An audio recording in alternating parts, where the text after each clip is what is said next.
라임병 치료 방법. 오늘은 라임병 치료 및 예방에 대해 알아보려고 한다. 라임병은 1975년에 처음으로 알려진 병리이므로 최근 들어서 치료를 하기 시작했다. 이 병은 진드기에 물려 전염되는 보렐리아 속의 박테리아에 의한 감염이다. 따라서 해당 절지동물과의 접촉이 있어야 라임병이 발생한다. 이 질환은 넓은 들판, 숲 또는 풀이 있는 시골에서 더 빈번하지만 그렇다고 해서 모든 진드기가 라임병을 옮기는 것은 아니다. 라임병은 조기에 치료하지 않으면 심각한 신경학적 합병증을 유발한다. 또한 약은 환자의 나이와 상태의 심각성에 따라 달라진다. 이 글에서는 라임병 치료에 관해 알아야 할 모든 점을 설명한다. 라임병이란? 라임병 치료를 언급하기 전에 먼저 이 질환에 대해 더 알아볼 필요가 있다. 앞서 언급했듯이 라임병은 특정 진드기에 물려 전염되는 감염이다. 진드기에 물리고 나면 그 부위에 작은 혹이 생겼다가 며칠 뒤에 사라진다.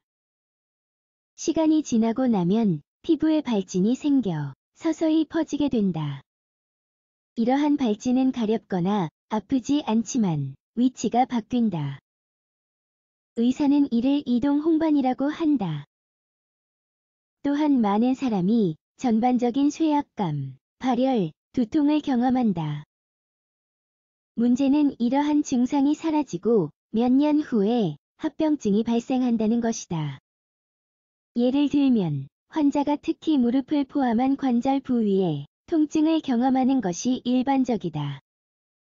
마찬가지로 수막염, 얼굴 한쪽의 마비 또는 팔다리 쇠약감으로 진행될 수도 있다. 일부 사례에서는 심장 박동 수위 변화나 기억 장애를 앓기도 한다. 라임병 치료법. 앞서 언급한 모든 합병증을 피하는 가장 좋은 방법은 조기 치료이므로 라임병 치료는 일찍 시작해야 한다. 박테리아 감염이므로 의료 전문가는 항생제를 권고한다. 선택한 치료 유형과 치료 결과는 감염의 심각성과 발견 시기에 좌우된다. 의 논평 글에서 이를 설명한다. 또한 병이 진행되면 일반적으로 그 결과가 가벼운 사례만큼 만족스럽지 않다고 한다. 초기 라임병 치료. 감염을 일찍 발견하면 환자는 경구 치료제를 복용할 수 있다. 가장 널리 사용되는 항생제는 일반적으로 독시사이클린인 테트라사이클린이다. 의료 전문가가 처방하는 복용량은 20일에서 30일 동안 하루 200mg이다. 하지만 가정의학 학술지에 게재된 연구에 따르면 독시사이클린은 특별한 상황에서 사용할 수 없다. 예를 들자면 어린이와 임산부가 있다. 9세 미만의 어린이의 경우 전문가는 페니실린과 같은 다른 항생제를 사용할 것을 권장한다. 한편 임산부나 수유 중인 여성은 아목시실린이나 세프록심을 사용하는 것이 가장 좋다. 최신 간행물에서는 21일 이내에 라임병을 치료하는 것도 효과적이라고 한다. 후기 라임병 또는 더 심각한 사례의 치료. 진단이 늦어져 병이 진행되면 의료 전문가는 다른 약을 선택한다.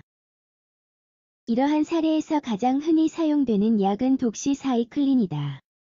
하지만 감염이 조직에 자리 잡고 복제되었으므로 정맥 주사를 사용하고 더 오랫동안 치료를 해야 한다는 차이점이 있다. 특히 중추신경계의 합병증이 나타날 때도 마찬가지이다. 예를 들면 앞서 언급했듯이 얼굴 마비나 수막염을 초래할 수 있다. 이러한 상황에서는 의료 전문가가 항생제 정맥 주사를 선택한다. 이러한 합병증에 가장 흔히 사용되는 약은 세팔로스포린이다. 좋은 예후를 보이지만 환자는 가능한 한 빨리 치료를 받아야 한다. 하지만 조기에 치료를 받은 환자도 한동안 증상을 경험할 수 있다. 합병증을 줄이기 위한 초기 라임병 치료. 요컨대 환자는 신경학적 합병증이나 관절 합병증의 위험이 높다. 따라서 라임병 치료를 일찍 시작해야 한다. 의료 전문가가 처방하는 약은 항생제이다.